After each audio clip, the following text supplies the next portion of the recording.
I can barely believe it myself. 2 McFarlane toy reviews in just a space of a few weeks. It's unheard of for my channel, but I'm really liking some of the stuff that's coming out at the minute. So let's take a look at this comic Superman 78 figure and see if I like this one. Let's jump into it now. Hi all, Chris here, and today we're taking a look at another McFarlane action figure. And this one is the Superman 78, the comic version. So I know we've got a few versions floating around at the moment. Flying around at the moment, I should have said, shouldn't I? Ugh, I've missed that opportunity. Anyway, this Superman 78 comic version is the more cel-shaded version of the figures. And I think on first glance, it was the one that I was drawn to the most. So let's hope I'm not disappointed. But it comes in a slightly different box, so let's jump into it first and have a look. So not the usual McFarlane blister pack that I'm used to. This is very much a hard plastic pack that you're going to have to cut into to get into it. But it gives you a really, really good, clean view of the figure, so I do like that. But there really is nothing else to say about this box on the front or the sides. It feels really minimal and clearly a choice they've gone for. And the only other thing in the box is the Superman 78 comic, which acts as the back to the figure as well. So very minimal. I'm not really sure what the design choice was there, because there really isn't much in the way of design. Just a bunch of gibberish on the bottom, so that's not really of any interest to anyone. But that's it. So let's get him out of the box and take a look at this guy. We're going to start with the accessories. And again, there isn't many, but there are quite a few hands. So what we're going to do is we're going to start with these additional hands. So the first pair we'll look at are a pair of punching hands. So these are fist clenched hands, and you can see nice couple of little details of veins on the side there. One of the main issues I have with McFarlane figures is how they don't seem to finish off some of their seams particularly well. And we've then got the kind of palm out flying hands as well. I like that. It's a classic Superman look. So if I want to put him in a flying stance, they are definitely the hands that I will want to use there, along with maybe a clenched fist as well. We've got a slight, almost a gripping hand. It's a very relaxed gripping hand, though. If it is, he'd be holding more a pint than he would be a gun with this one. So yeah, I don't see any use for those in here other than just for posability. We have one finger pointing hand as well, so I really like that.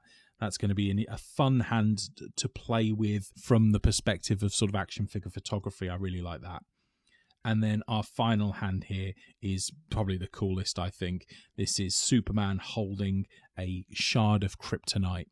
So I don't like the paint there, though. Do you see that?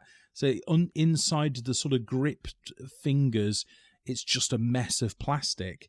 And actually, the paintwork doesn't even go up to the edge of the fingers there. Don't like that. Never like that kind of thing on these kind of figures. Let's have a little bit more care put into painting around fingers, I think. So that's a bit disappointing. But anyway, the other accessories that come with this, as usual, you get the standard DC black stand, and you get the trading card that comes with it as well. It's got a nice picture, sort of comic picture of Superman on there. And then on the back, a little bit of detail of Superman, if you didn't already know his backstory. So there you go. So there are his accessories. And we will then take a look at the figure himself. So here he is. And I really like the look of him at first glance. There is a lot of cel shading, so we'll have a look at that in closer detail, but I'm not angry at it at the moment. Although, I hate the way that they've done the neck, and they've got his cape tucked under it. It looks like he's wearing a head mask. What is that about? Really, really don't like that choice, McFarlane. That looks weird, really weird. And then we're moving further down the body, and do you know what? At a closer glance, I don't love the level of cel shading they've gone for here. There's so much of it, especially on his arms. It just seems really messy, like they've just thrown black paint at this figure. I like it around some of the edges. I mean, it looks ridiculous on that one toe as well. I mean, it makes it look as though that toe's got to be constantly bent with a crease there. The cape itself, it's really nice, actually. I do like the material they've used for the cape and the fact that it's wired. I love a wired cape. And we have a yellow S on the back as well. And there is no cel shading on the back of the figure at all, which is probably understandable because the cape's there. I like the colouring on the hair, but I'm really disappointed with this cel shading. I think it looks a bit rubbish, to be honest. Let's have another look there under the arm. And yeah, this neck thing, what were they thinking? It looks like the Batman cowl, doesn't it? The neck part of Superman's suit has always gone round his neck. I've never known it flare out quite this much. But I mean, I don't know every Superman interpretation, but the 78 Superman, the Christopher Reeve, definitely didn't. I mean, I do like the hair though. I mean, there's almost a blue tint to it as well, so I do like that. We'll take a quick look at articulation. Head moves really easily, so there's full 360-degree head movement on there. I like that. I mean, the downward movement there is fine. Why would you restrict the upwards movement of the head? How can you put Superman in a flying pose like that? That's so dumb. Honestly, I don't know why they would do that. So you can't put Superman in a flying pose then, effectively. That's so stupid. Okay, well, there you go. We've got great articulation in the arm, butterfly joint at the top, great T-pose, moves very easily, almost a little bit loose, actually. Very easily moved, though. There is a twist at the top of the arm as well. We have the standard double joint in the elbow, and the hand has the sort of standard twist and pivot that you would expect from the wrist. So, yeah, the arm's okay, but, yeah, like I say, maybe feels a little bit loose. There is a reasonable ab crunch. Doesn't move forwards very much, but reasonable forwards and backwards ab crunch there. I would maybe have expected a little bit more range of movement from a Superman figure. It has a decent pivot on the ab crunch there as well, and the waist does move. Tough, but it does move. And we will then move into the legs. Kicks out to the side very well.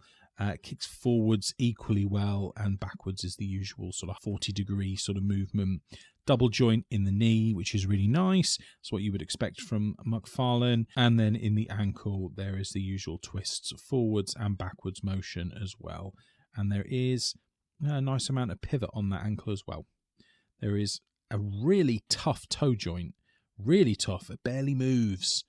So I don't like that because I don't want to force it too much because it feels like that would easily break. And then the other thing that is really frustrating me is look at how weird his body sits. If I get the top and the bottom of his torso, together, he then just leans at a weird angle. Can you see that? That cell shaded line there makes it even more noticeable. If you're going to put the cell shading on, you've got to make sure that this figure fits together properly because he just looks like he's got a weird bent torso at the moment. So I'm trying desperately to get that to fit, but I might just have to give up. It's so disappointing. This figure's letting me down in a lot of ways at the moment. I love the cape, and I like it from a distance. But that's the best I can say about the figure. I'm going to put the figure away for a couple of minutes because it's starting to annoy me a little bit. And let's take a look at this comic book. And here is the Superman 78 comic. So that's a really nicely done comic, I guess. And it's a bit of a mix of the movie and some embellishments and some stories there because that robot is there. And what I'm looking at now in the pictures is to see the flare of his neck because that's all I care about now. And it's not even in the comic that his neck flares out as much as it does on the figure, so I don't get that at all. But I think the artwork on that's really nice. I think I'll enjoy reading that, but it's not like a collectible comic, is it? Let's be honest. Let's get him into some poses and we'll have a talk. So there's a couple of things that I do like on this figure. I have to say, I like the face sculpt and I like his hair. I think from that perspective that they're molded really well and he's got that kind of steely determination in his face. So I do like that. I think the cape itself is really good. And I think from a distance, the cell shading works. But up close, it's like he's been involved in an oil spill. Like he's just come back from saving 150 sea lions from certain death in an oil spill. I just don't get it. I just don't get the level of black that they've put all over him and the weird choices they've made because cell shading indicates like direction of light and it just doesn't quite work from an anatomic perspective. But it's not just the cell shading that lets it down. McFarlane have made some really poor choices here and I cannot get over the neck. It honestly looks like it's somebody wearing a Superman mask. It's so weird. I don't like it. I think that There's some issues I find with some of the joints on here as well. Though as I'm putting him into poses, I can feel the arm, the butterfly joints and the tops of the arm are really loose. And I could not get that toe joint to move anymore as well. So I have to say, and also, let's put him into a flying pose as well, the fact that he can't look up. What is that about? It's Superman. If you want any figure to be able to be put into a flying pose, it's him. What are you doing?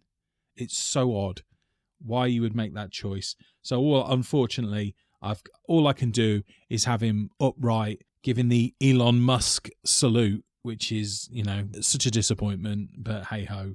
I honestly think, considering that there are 2 or 3 versions of this figure about, get the movie version. I'm definitely going to be trying to get the movie version because this guy, huge letdown, unfortunately. Really disappointed. This is my first Superman figure as well. What a way to start. I mean, I guess things can only get better, right? But yeah, hugely disappointing. Tell me in the comments, do you like this figure? Is he a letdown for you? Have you got the movie version? Is he any better? Please let me know. And also, please pop a like on the video. It's really helpful to me. It'd also be great if you could consider subscribing to the channel as well. For more action figure reviews and news, our community would love to have you here. But regardless, if DC figures interest you, why not check out this video next? Thanks so much for joining me today. I hope you all take care. Bye now.